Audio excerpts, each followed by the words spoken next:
नामाचा उच्चार तुळसी माळ गळा गोपीचंदन जडा हृदय गळवळा विष्णुवंता आषाढी कार्तिकी पंढरीची वारी साधन निर्धारी तुळसी माळ गळा गोपीचंदन जडा हृदय गळवळा विष्णुवंता एका जनामणी ऐसा जाता नाही मतो देवा परमपूज्य जगी तुळसी माळ गळा गोपीचंदन जडा हृदय गळवळा विष्णुवंता विठ्ठल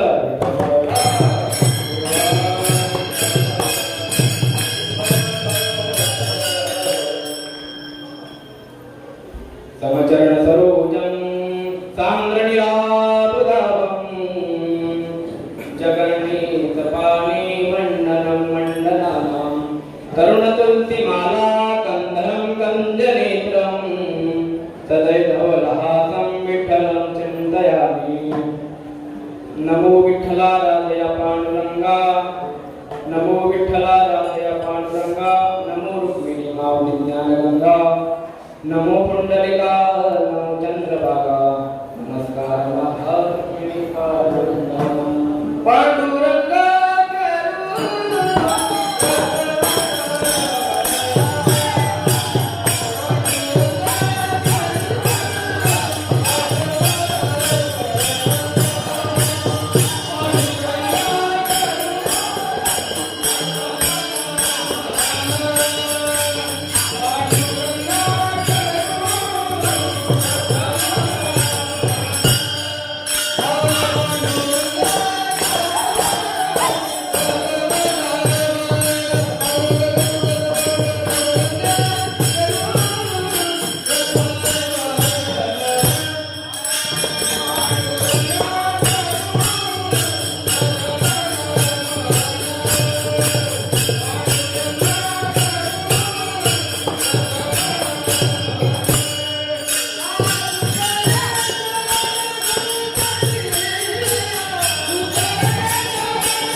नमो सद्गुरु तुकया ज्ञान दीपा नमो सद्गुरु सच्चिदानंद रूपा नमो सद्गुरु भक्त कल्याण मूर्ते नमो सद्गुरु भास्करा पूर्ण कृते शरण शरण एकनाथा पायी मार्गा टेविला नका पालवून दोष दास पायांदा प्रस्तुत प्राप्त प्रसंगी संप्राप्त कीर्तन रूपी सेवे करता घेतलेला अभंग संत प्रिय देवप्रिय लोकप्रिय पैठण निवासी शांतीपुरम एकनाथ महाराज यांचा भार नसून चार चरणाचा अभंग आपण आजच्या सेवेकरता घेतला विठ्ठल अभंग किती चरण आहे? चार. श्री संत एकनाथ महाराज सांगतात आवडे देवाची तो एका प्रकार देवाला कोणता प्रकार आवडतो तर नाथ महाराज सांगतात नामाचा उच्चार भगवंताला असा भक्त आवडतो जो रात्रंदिवस नामाचा उच्चार करतो सातत्याने प्रत्येक क्षणी नामाचा जो उच्चार करतो असा भक्त भगवंताला आवडतो तुळशी माळ गळा गोपीचंदन टिळा त्या भक्तीच्या गळ्यामध्ये तुळशीची माळ असायला हवी गोपीचंदन टिळा त्याच्या मस्तकावर असावा आणि हृदय गळवळा वैष्णवांचा त्याच्या मनामध्ये वैष्णवांविषयी आपल्या हृदयामध्ये कळवळा पाहिजे आणि तदनंतर आषाढी कार्तिकी पंढरीची वारी साधन निर्धारी आज्ञाई आषाढी आणि पंढरीची वारी आषाढी कार्तिकी पंढरीची वारी भक्तांनी केली पाहिजे त्याशिवाय दुसरं साधन नाही साधन निर्धारी आज्ञा आणि मग शेवटच्या चरणामध्ये नाथमाला सांगतात एका जनामणी ऐसा जाता नेम एका जनामणी ऐसा जाता नेम तो देवा परमपूज्य जगे श्री संत संत नाथ सांगतात असा ज्याचा नेम आहे कोण जो रात्रंदिवस नामाचा उच्चार करतो, ज्याच्या गळ्यामध्ये पवित्र अशी तुळशीची माळ आहे, कपाळावर चंदनाचा किडा आहे आणि सातत्याने आषाढी कार्तिकीची जो वारी करतो, एका जनार्दनाचा ज्याचा नेम तो तेव्हा परमपूज्य जगी सर्व जगामध्ये तो भगवंताला सर्वात जास्त प्रिय आहे असं पण संत नाथ महाराज सांगतात. असा साधा आणि सोपा सरळ अभंगाचा भावार्थ तुम्ही थकलेले आहात असा भावार्थ मी माझे इथे कीर्तन संपवतो.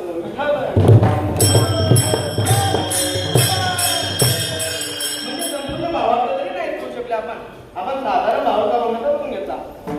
अभंगाच्या भावार्थाकडे वळण्यापूर्वी अल्पाचा पर्याय म्हणजे श्री क्षेत्र मुक्ताई नगर ते पंढरपूर, तापी तीर्थ भीमा तीर्थ असा हा आपला मुक्ताई सोहळा.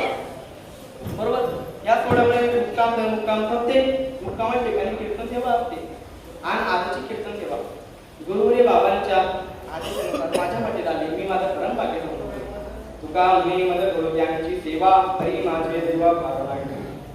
आजची सेवा बाबाच्या कृपेने आशीर्वादाने माझ्या वाटेत आली. मी माझं खरंच परम भाग्य सांगतो.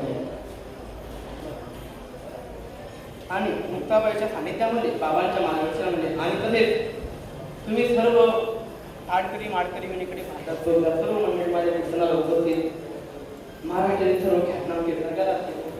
मी एवढा मोठा कीर्तनकार नाही मी ते बोलावं खाली बसावं मी त्याही पात्राचं नाही, पण आपल्या संप्रदायाचं हे वैशिष्ट्य आहे.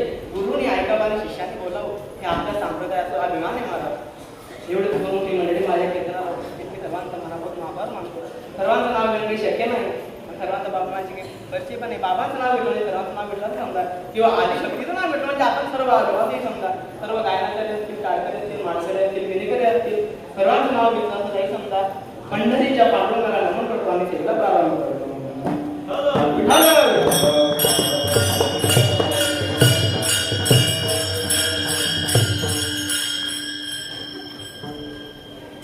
श्री संत एकनाथ महाराजांनी आपल्याला सांगितलंय काय आवडे देवाची तो एका प्रकारे नामाचा उच्चार राहतो.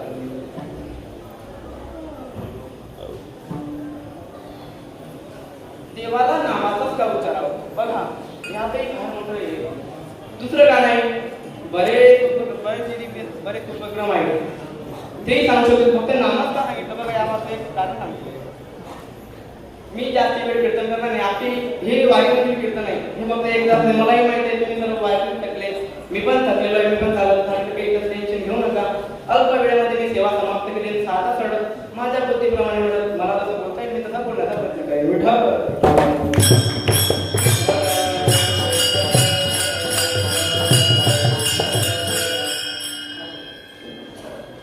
बघा नामच का सांगितलं बघा नाथनाथांनी दुसरं साधन का नाही सांगितलं बघा सांगायचं म्हणलं काय का भागवतामध्ये सांगितलेलं आहे कृतये ध्यायेत विष्णू त्रेतायाम यजमकये द्वापारे परिचयानां करोत हरी कीर्तना. कृतयुगामध्ये म्हणजे सत्ययुगामध्ये कृतये ध्यायेत विष्णू ध्यान केल्यानंतर म्हणजे किती म्हणजे 50 60 हजार वर्ष तपस्या करावं एका पायावर उभं राहून हात जोडून भगवंताची आपल्याला ध्यान म्हणजे त्या भगवंताचं ध्यान करावं लागत होतं. कृतये ध्यायेत विष्णू तेव्हा माणसाला किती आयुष्य होतं 1 लाख वर्ष तेव्हा माणसाला आयुष्य होतं त्या युगामध्ये. तेव्हा आपल्याला मोक्ष भेटायचा किंवा भगवंताची प्राप्ती व्हायची. त्याच्यानंतर कृतये ध्यायेत विष्णू त्रेतायाम यजमकये त्रेता युगामध्ये 1 लाखापेक्षा आयुष्य कमी झालं 10,000 झालं. त्रेतायाम यजमकये मग त्रेता युगामध्ये यज्ञ करावा लागला. मोठमोठे 1600 यज्ञ खूप मोठमोठे हातीची जेवढी सोंड आहे तेवढा त्याच्यामध्ये यज्ञामध्ये टाकायला लागत होता. मोठे मोठे यज्ञ न घेऊन चालायचे. तेव्हा लोकांना तेव्हा त्या मनुष्याला तेव्हा तिथे मोक्ष भेटे किंवा देवाची प्राप्ती होईल. त्रेतायाम यजमकये द्वापारी परिचर्यानां कलौत हरी कीर्तना. द्वापार युगामध्ये परिचर्या करायला लागायची भगवंताची उपासना ध्यानधारणा म्हणजे उपासना करावं लागायची भगवंताची पूजापाठ करावा लागत होता. तेव्हा आयुष्य किती होतं म्हणजे बघा त्रेता युगामध्ये 10,000 होतं तेव्हा ते करता येत होतं. तदनंतर अजून कमी झालं 1,000 आलं द्वापार युगामध्ये आणि द्वापार युगामधून डायरेक्ट कलियुगामध्ये किती आलं फक्त 100 वर्ष राहिले. 1000चे किती राहिले 100 आणि 100 वर्षामध्ये हे जरा शक्य आहे का तुम्हा सर्वांचं काय माझं पण आपलं सर्वांचं आयुष्य 8 आयुष्य दोन म्हणतात आपण रात्री आपल्या सर्वांना विश्रांती घ्यायला राहिले 50 मग 50 मध्ये योग यज्ञ ध्यान धापाय करणं शक्य आहे का? नाही शक्य. तेव्हा संतांनी आत्माला सांगितलं, जर तुम्हाला यातून जर निघायचं असेल तर नामाचा उच्चार रात्रंदिवस. नाम आहे, नाम सर्वात सोपं आहे नामाला. कारण न कधी सायाचं जावे म्हणंतर सुखी येतो घरात नारायण. कुठेही कोणत्या जंगलात जायची गरज नाही. घरीच तुम्ही जिथं आहे तिथं नाव घेऊ शकता, कुठं जायची गरज नाही. आणि कलियुगातून जर तरुण जायचं असेल तर एकच सांगितलंय संतांनी साधन, कलियुगा माझी करावी कीर्तन तेने नारायण. कलियुगामध्ये माझे कीर्तन करा तेव्हा तुम्हाला माझी प्रिय. आज नाथ महाराजांनी सांगितलं नामाचा उच्चार रात्रंदिवस.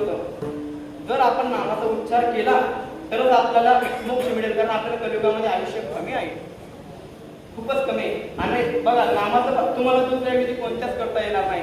योगयाग विधी वायाची उपाधी संपद योगही करता येणार नाही. माऊली महाविष्णू ज्ञानवर आहे.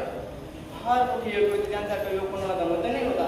त्यांनी सुद्धा सांगितलं आहे रामकृष्ण नामे ही तुम्ही साजिरे हृदयवंती स्मरा. हृदयामध्ये स्मरा. महाविष्णू ज्ञानोबारांनी सुद्धा सांगितलेलं आहे नामा शांत. नामाला तुम्ही म्हणता महाराज ठीक आहे आम्ही नामाला तर तो काही भगवंताला आवडतं, पण नाम घ्यायचे अधिकारी कोण? अधिकार कोणाला आहे? बघा वारकरी संप्रदायामध्ये सकाळच्या काकडे सांगितलेलं आहे आपल्याला, कुंडलीचं काही लिहिले भगवंत दिष्टे भाव. तो भगवंत भक्ताचा भाव पाहतो, तो उंदनीत काहीच पाहत नाही. थोर प्रेमाचा भुकेला आजची दुष्काळ पाहायचा. शबरी मातेची त्याने उष्ट बोरी खाल्ली, कारण शबरी मातेचा भाव होता. शबरी माते रात्रंदिवस भगवंताचा नामाचा उच्चार केला होता. दुसरं काही केलं का? कुठं साधना केली? फक्त देवाची वाट बघते, नामाचा उच्चार केला. भगवंत भेटले की नाही? भेटले, कारण भगवंताला नामच आवडतं. दुसरं बघा महाराज माझं वय आता 85 होतं, आता मी नाव घेऊ शकतो का? नावाला वयाची सुद्धा अट नाही. बघा आता आपल्या संसारामध्ये सुद्धा कसं आहे, एखादी लहान गोड लेकरू जर असलं त्याची पप्पी पण येईल लवकर गेली, किती छान लेकरू बा. आणि एखादी 89 वर्षाचा म्हातारा असू द्या बरं, त्याची पप्पी पण घेईल का? नाही. पण नामाला तशी सुद्धा अट नाही.